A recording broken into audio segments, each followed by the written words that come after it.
Vozes marcantes, histórias de quem fez e que faz o rádio. Vozes marcantes de hoje, vamos entrevistar a essa grande figura que está em atividade no rádio até hoje, viu? E vou dizer para vocês, viu? Ele é o nosso irmão em Cristo, né?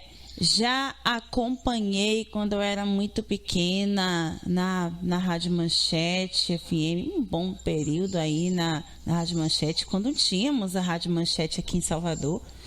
Já passou pela Rádio Gospel, aí eu já era mais para adolescente já, né?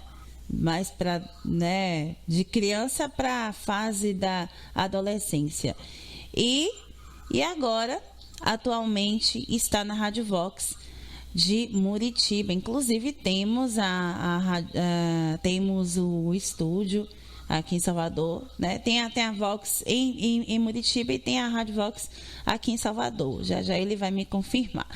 Eu estou falando nada mais, nada menos do que Gesiel Rodrigues. Gesiel Rodrigues, ele é uma das grandes figuras, né, que já passou por essas emissoras aí que eu acabei de citar. E é uma voz marcante. E por que não? Boa tarde, Gesiel. Que prazer. Boa tarde, Leiliane. Prazer todo meu poder conversar com você e com seus ouvintes também. Vamos lá, Gesiel. A minha primeira pergunta é a seguinte: como foi que você começou a sua carreira na radiofonia baiana? Olha, foi meio sem querer, apesar que quando eu era criança, né, eu ouvia muito rádio, eu até sonhava trabalhar em rádio, fazer jornalismo, sempre me chamou a atenção. Eu morei um certo tempo no Chile e quando eu cheguei, logo poucos dias depois de chegar, meu pai estava à frente de uma rádio chamada Rádio Cruzeiro, né?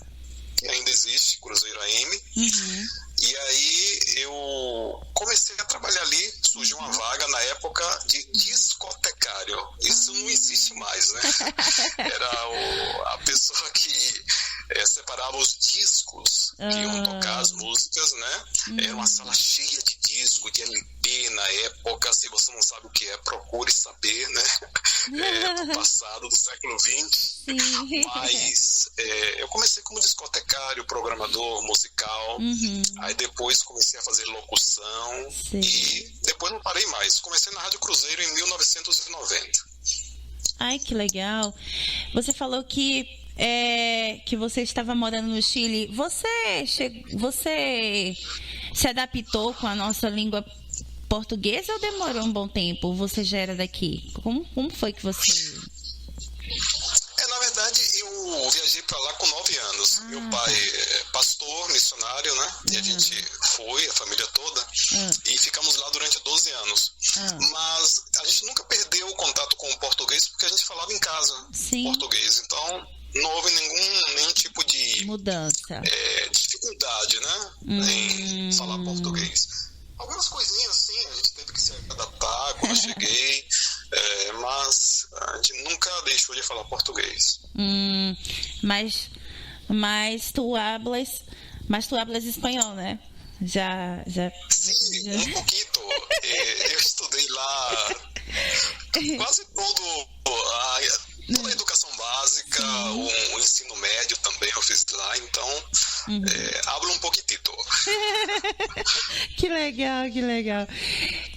Gesiel, qual foi a música que te marcou e que tocava no rádio naquela época, que você deve ter pensado assim, poxa, quando eu ouço essa música parece que eu viajo assim no tempo, assim? Olha, quando eu cheguei aqui no Brasil, a primeira música, assim, a primeira banda que eu tive contato, que eu gostei bastante, foi Rebanhão, que na época fazia bastante sucesso. Então tinha a música Primeiro Amor, a música Casinha, que é até mais antiga, dos anos 80, composta pelo Janires, na primeira formação do Rebanhão.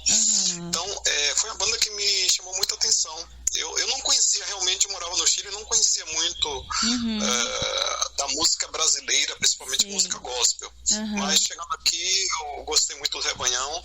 Outras músicas também, mas principalmente essa. Minha vida aqui era muito louca. Só faltou correr atrás Baião. Isso. Essa também eu gosto. Tem Jesus é Amor, né? Que inclusive o Carlinhos Félix era vocalista naquela época do Rebanhão, né? Sim. Essa música arrebentou, começou a tocar até em rádios seculares, inclusive até quebrou uma barreira, porque até final dos anos 80 tinha aquela barreira, né? A rádio evangélica tocava música evangélica, a rádio secular tocava música secular. Mas com o Rebanhão, o pessoal começou a tocar nas rádios, a Transamérica começou a tocar, e outras rádios também, né? E foi massa isso, porque abriu as portas para música gospel penetrar também no meio secular, né? Tem também Não se acende a luz do sol nos 220 volts dos palácios de Brasília. Palácios. Essa música fez muito sucesso. O LP CD na época Princípio, né? Que foi lançado em 1990, se eu não me engano. E também fez muito sucesso do Rebanhão. Muito sucesso mesmo, viu? Gesiel, como era o relacionamento, ou como é até hoje o relacionamento entre você e os ouvintes? Olha, é o melhor possível, né? Porque eu sou um cara assim muito sociável, apesar de não ser tão comunicativo. Na verdade, eu sou meio tímido, né? Então, eu não tenho assim muitas amizades, mas eu me dou muito bem com os ouvintes. Eu gosto do contato com os ouvintes, além do programa, né? E eu tenho feito muitas amizades boas. Delas você, né? Que a gente se conhece já há um tempinho, né? Como você falou aí no começo, me acompanha há algum tempo. Então a gente sempre tem esse contato e isso é muito bom, muito gratificante. Verdade, Gesiel. Quem foi a pessoa que te deu a primeira oportunidade em rádio? Olha, a primeira pessoa que me deu oportunidade em rádio, na verdade, foi meu pai, porque ele chegou ao Brasil e ele começou a assumir uma rádio chamada Cruzeiro na época, né? 1990. Sim. E surgiu uma vaga, porque tinha um funcionário lá que estava fazendo duas funções, e aí surgiu essa vaga para eu fazer essa função, como eu te falei, de discotecário. Aí eu comecei e já fiz várias coisas em rádio. Comecei como programador musical, discotecário, eu fui operador de áudio, repórter, locutor, de tudo um pouco, né? Legal, Gesiel. Qual foi o momento mais forte de todas as lembranças em todas as emissoras que você passou? Olha, vários momentos importantes. Por exemplo, na Rádio Cruzeiro, na época, a gente atingiu o primeiro lugar de audiência. Era uma rádio AM evangélica. E, assim, alcançar aquele patamar foi realmente muito gratificante, porque eu fazia programação musical e aquilo realmente impactava muito, né? E a gente se sente assim muito gratificado. Depois eu passei pela Rádio Clube AM, foi uma boa experiência também. E a Rádio Manchete foi um marco também, porque foi a primeira rádio FM que teve um grande impacto aqui em Salvador. Eu lembro que a 96 FM começou um pouco antes de programação evangélica, mas quando a Manchete chegou com a programação muito voltada para os jovens, foi um grande impacto, né, em Salvador, e eu pude fazer parte daquela experiência, foi muito bom. E depois a Rádio Gospel também, que teve um lado muito positivo, porque era uma rádio independente, né? Geralmente as rádios, elas são ligadas a alguma igreja, alguma denominação. Mas a Rádio Gospel tinha uma aquela programação independente, peculiaridade, né, de ser livre, a gente podia fazer uma programação bastante solta também. Diversificada também, né? Que eu particularmente gostava muito, assim, das programações. Como algumas vinhetas das rádios falam, né? Que a programação é uma produção independente e tal. Né? E a Rádio Gospel era exatamente daquela forma, né? Pois é, então, muito gratificante. Eu também tenho atuado em rádios não evangélicas. Por exemplo, eu trabalho na Nova Brasil há quase 20 anos, né? Desde 2002. É um outro público e também é uma boa experiência profissional, né? Você diversificar, mas nada se compara a você fazer uma programação na qual você fala realmente aquilo que você vive, do amor de Deus. Isso aí não tem preço, né? Ah, com certeza. Não tem dinheiro que pague, né? Pelo evangelho, né? Então, é nada melhor do que... Não tem nem comparação, né? Não tem comparação, com certeza. É algo muito diferente. Verdade. Gesiel, antes de você ser um locutor, do tempo que você era ouvinte, quais foram os locutores que você se espelhavam ou que você se espelha até hoje, assim? Olha, porque quando eu comecei a ouvir rádio, era no Chile, né? E eu gostava muito de programas esportivos, jornalísticos. Tinha um locutor lá chamado Raul Varela, que eu gostava muito. Então, a minha primeira experiência em rádio foi no Chile, ouvindo rádios chilenas como Cooperativa, Portales. Essas rádios hoje até estão disponíveis aí na internet, quem quiser ouvir. Rádios hoje net, com a globalização, né? Qualquer pessoa pode acessar. E, enfim, aqui no Brasil, eu cheguei, comecei a trabalhar, alguns locutores realmente me chamavam a atenção. Daniel Alencar, na época, trabalhei com ele, tive o privilégio de trabalhar com ele já em várias emissoras, né? É um cara que eu admiro muito. Leleco Júnior, também gosto muito da locução dele. Foi um dos entrevistados da gente aqui, Leleco Júnior. Já foi entrevistado aí? Já foi. Foi sim. Grande comunicador, ele marcou, né, as grandes histórias assim do rádio, muito legal mesmo. Verdade. Grande Leleco. Então, e algumas referências também de fora da Bahia, eu gosto muito. Tinha um locutor da Rádio Manchete que eu gostava muito, que era o Ricardo Bip. Sim, Ricardo Bip, já ouvi. Bom locutor, enfim, a gente vai pegando referências, né? Legal. E vai somando na vida profissional. Você falou de programas esportivos, aqui também tem programas. Aqui tem programa esportivo também, tem, sim.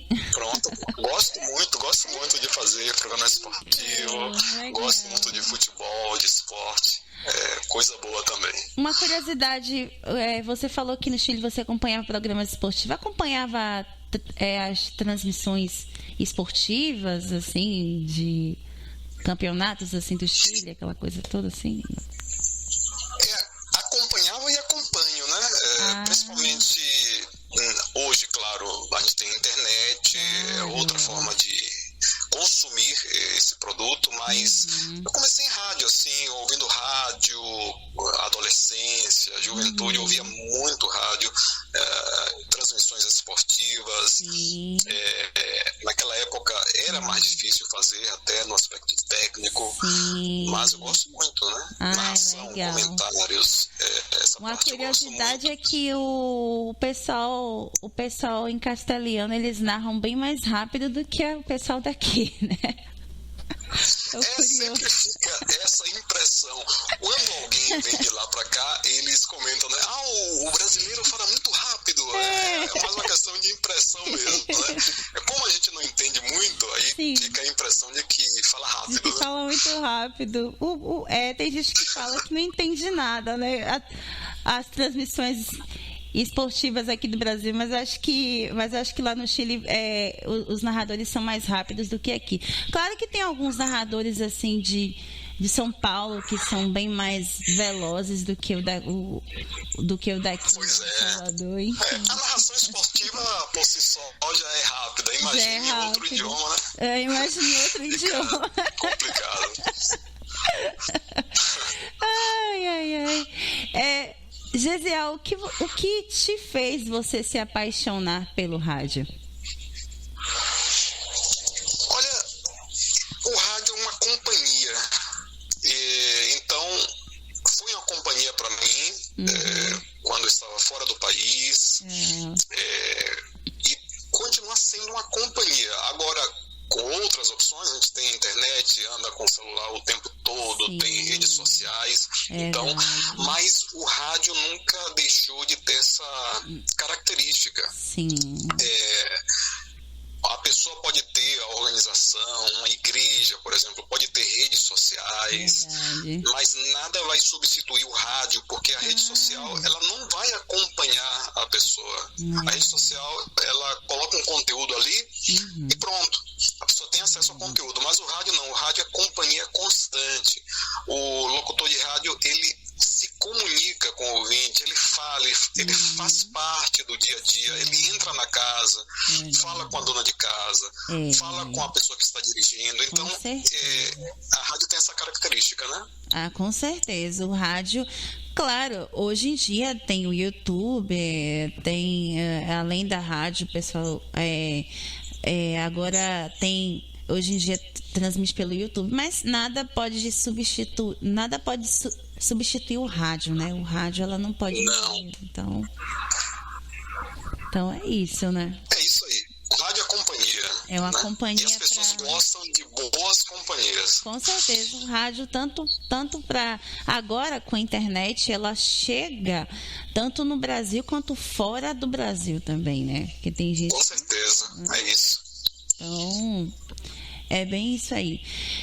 Gesiel, qual é a diferença de um rádio do passado para um rádio de hoje? Como é que você está vendo essa diferença? Tem muitas diferenças. Por exemplo, quando eu comecei em rádio, a Rádio Cruzeiro AM, por exemplo, tinha em média 30 funcionários por baixo, por mais, né? Porque você tinha os operadores, tinha locutores, tinha o discotecário, tinha muita gente fazendo as funções. Hoje em dia, uma rádio, com a automatização, né? A automatização dos processos, com a chegada do computador, a rádio... Tem hoje, assim, tem rádio que tem 4, 5 funcionários e funciona o dia todo, né?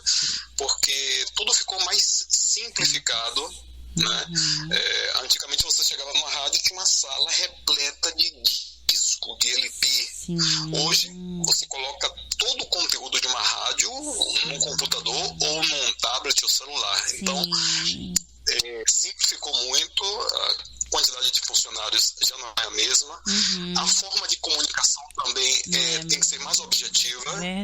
O ouvinte atual, ele quer uma coisa mais objetiva, né? Porque as pessoas mudaram também. As pessoas são acostumadas a querer tudo em pouco tempo, a informação em pouco tempo. Então, tudo tem que ser mais objetivo atualmente. Com certeza. E mudou a forma de operar, né, no rádio hoje. Antigamente era a mágica dos botões. Hoje não. Hoje é tudo pelo computador, né? Pois é. Hoje é pelo computador. Ficou mais fácil operar. E a coisa tem que ser feita com mais perfeição ainda, né? Porque antigamente...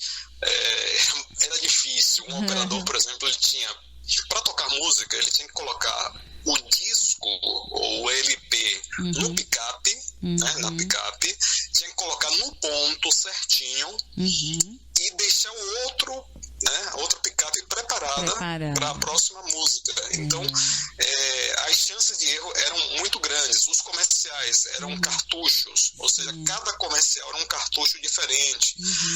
Então, hoje em dia, com a computação, com o computador, é muito mais fácil isso. Hoje você já deixa tudo programado ali no computador, tudo ali já engatilhado. É só apertar um botão hoje.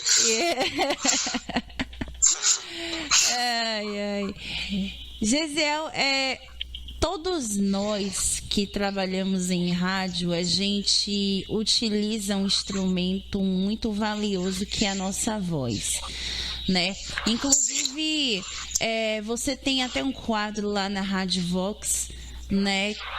Que você usa até no programa, que eu acho legal, e eu te parabenizo pela iniciativa, que é onde os ouvintes vão mandar os áudios, né, através do WhatsApp, vão cantar, né, vão louvar, né? Então eu queria saber se você, antes, em meio a muitas preparações de programações e tudo mais, você tem o costume de preparar a sua voz antes de você fazer a sua locução? Não, deveria ter esse costume, porque os especialistas recomendam, né, assim, um cuidado maior, mas eu reconheço que não. Eu sempre busco ter uma boa alimentação, né, evitar refrigerantes, alguns alimentos que possam afetar o organismo e a voz, as cordas vocais, mas eu não faço nenhum tipo de preparação específica, não. Tá, entendi. A maioria, eu acho que, né, a maioria dos locutores relaxam muito nessa questão de aquecimento vocal, né, porque isso é muito recomendável para os fonoaudiólogos, porque isso traz isso serve não só para a voz, mas também para a fala, para a dicção também. Isso é muito bom. Com certeza. Esse cuidado é essencial. Não faça o que eu faço, hein? Você que é locutor aí, procure realmente fazer o aquecimento vocal, cuidar bem de toda essa técnica que os especialistas recomendam. Né? Isso é importante. Bastante. Bom, Gesiel, eu quero te agradecer pela sua participação dentro do quadro Vozes Marcantes. Eu que te acompanhei, né, um bom tempo, e agora estou tendo esse privilégio de poder acompanhar a tua programação sempre que posso, e participo também lá na Rádio Vox. Então, assim, eu agradeço você por ter disponibilizado o seu tempo, e quero deixar os nossos microfones aqui à sua inteira disposição. Se você quiser fazer mais alguma colocação sobre algo que não te perguntei, fique à vontade. Não, só agradecer mesmo, Leiliane. Obrigado aí pela chance, pela oportunidade que você me dá na sua programação, e fico aqui sempre à sua disposição, tá? Que Deus continue te abençoando aí no seu programa, toda a equipe da rádio, toda a programação, e que vocês continuem levando essa mensagem, né? Através de músicas, da locução, da ministração da palavra. Isso é muito importante, ter meios de comunicação que falem a verdade. Então, fico aqui à sua disposição. Tá bom, Gesiel. Forte abraço e até mais. Abraço, até mais.